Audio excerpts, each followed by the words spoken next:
দেখো, WB SLST এসএসসির exam তো 31শে ডিসেম্বরের আগেই সম্পন্ন হতে চলেছে, এবং প্রতিটি এসএসসি প্রার্থী কিভাবে এগিয়ে গেলে নিজের চাকরিকে কনফার্ম করতে পারবে সেই নিয়ে আজকের ভিডিও।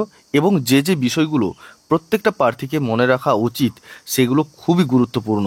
প্রথমেই যেটা মাথায় আসছে প্রত্যেকটা প্রার্থীর, সেটা হলো বিজ্ঞপ্তি। এবং সেই বিজ্ঞপ্তি যেহেতু বলা হয়েছে 31শে মের আগে আসবে, তো 31শে মের আগেই বিজ্ঞপ্তি আসবে। এবং নিয়োগ প্রক্রিয়া যেটা সম্পন্ন হতে চলেছে সেটা 31শে ডিসেম্বরের আগে। এখন প্রশ্ন আসে যে এক্সাম ডেট কখন হতে পারে বা কখন পরীক্ষা হতে পারে, হাতে কত সময় পাবো। তো সময় পাওয়ার ক্ষেত্রে প্রতিটি প্রার্থী যেটা পাবে সেটা মোটামুটি 5 থেকে 6 মাস। এই সময়টি কিন্তু প্রত্যেকটা প্রার্থী পাবে, এবং এই সময়ের মধ্যে নিজের যে প্রস্তুতি সেই প্রস্তুতি কমপ্লিট করে নিতে হবে। শুধু তাই নয়, নিজেকে সম্পূর্ণভাবে তৈরি থাকতে হবে। যতদিন না বিজ্ঞপ্তি আসছে এবং যেখানে গেজেট রয়েছে সেই গেজেট যতদিন না আসছে ততদিন পর্যন্ত সম্পূর্ণ নিয়ম কানুন সম্পর্কে সবাই অবগত হতে পারছে না। আর তার জন্য আরেকটা বিষয় মাথায় আসছে যে নেগেটিভ মার্ক।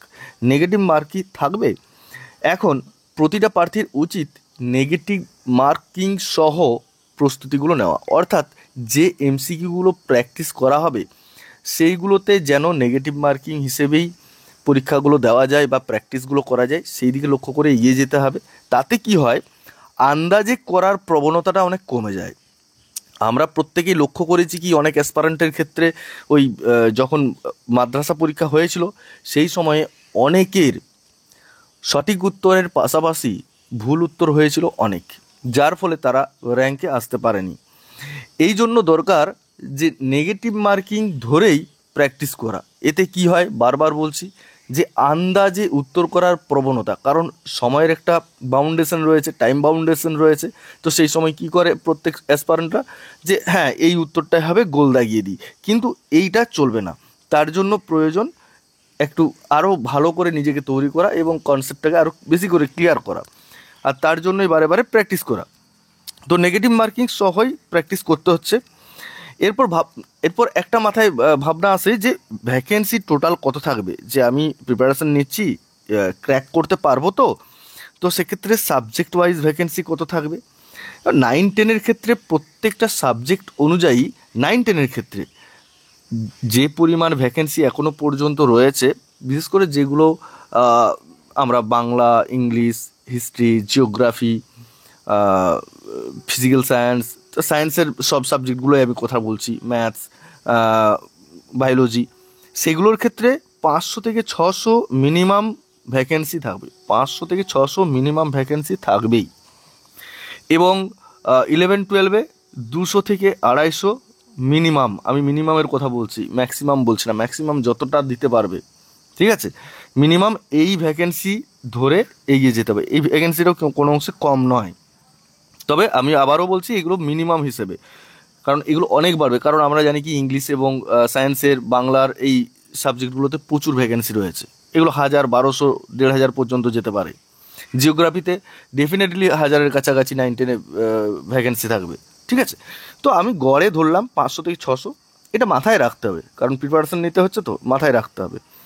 এরপর হচ্ছে টার্গেট, যে এই যে এক্সাম, এই এক্সাম প্রার্থীকে ক্র্যাক করতেই হবে, অর্থাৎ এই টার্গেটটা নিয়ে এগোতে হবে।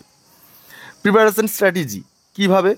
না, সিলেবাসের প্রতিটি যে সাব ইউনিট রয়েছে, প্রত্যেক সাবজেক্টের কথাই বলছি আমি, এই যে সাব ইউনিটগুলো রয়েছে এই সাব ইউনিটগুলোকে ধরে তার যে কনসেপ্ট, সেই কনসেপ্টকে ক্লিয়ার করতে হচ্ছে।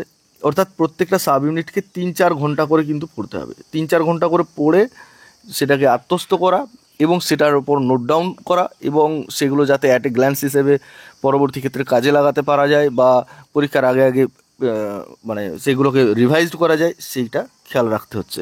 এবং যে টপিকটা পড়া হলো সেই টপিকটা থেকে কি করতে হচ্ছে, এই যে এমসিকিউ, সেই এমসিকিউ ডেইলি বেসিসে প্র্যাকটিস করা। ডেইলি বেসিসে, কোনো কথা নয়।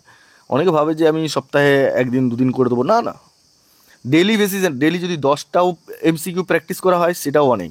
এবং 10টা এমসিকিউ সেটা কিন্তু হবে টোটালি ভিন্ন ধরনের।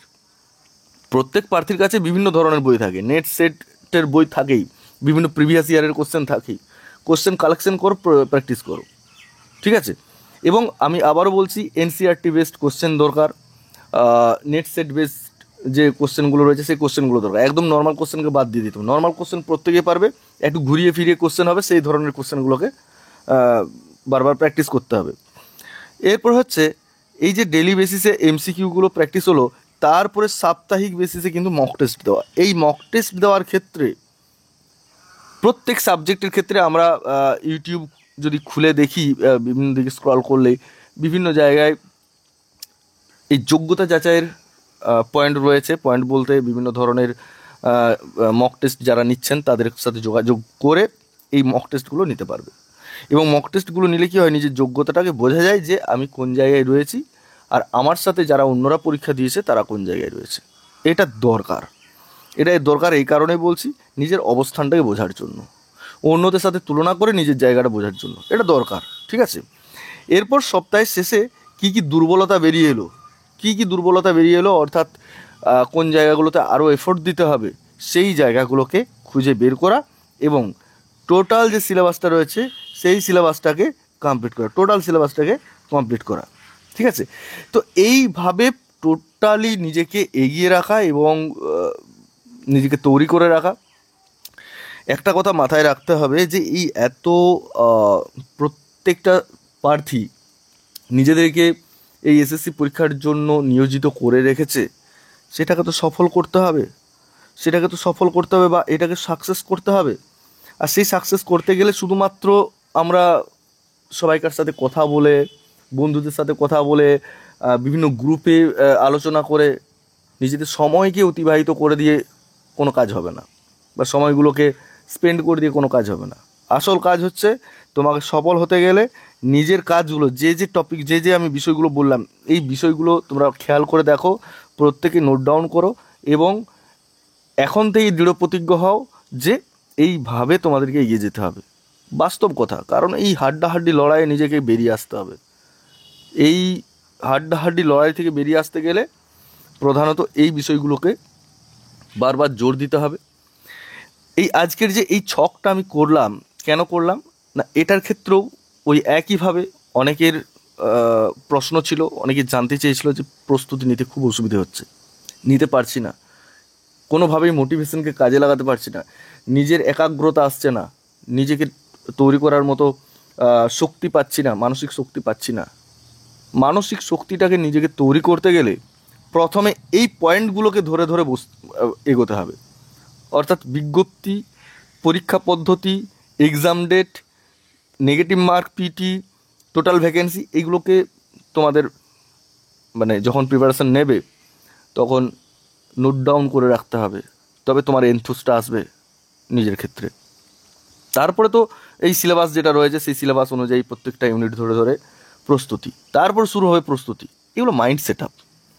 এই মাইন্ড সেট আপ না করলে সঠিকভাবে প্রস্তুতি হয় না, ঠিক আছে। এগুলো দরকার, ঠিক আছে। তো যাই হোক, এটা নিয়ে অনেকেই যেহেতু বলছিলে তাই এরকম একটা ভিডিও বানিয়ে দিলাম। আমার মনে হয় এই ভিডিও তোমাদের ভীষণভাবে কাজে লাগবে। তারপরে যদি কোনো রকম কোশ্চেন থাকে অবশ্যই কমেন্ট বক্সে কমেন্ট করে জানাও। আজকে এই পর্যন্তই। সকলে ভালো থেকো, সুস্থ থেকো। এবার আজকের ভিডিও এখানে শেষ করছি। ধন্যবাদ।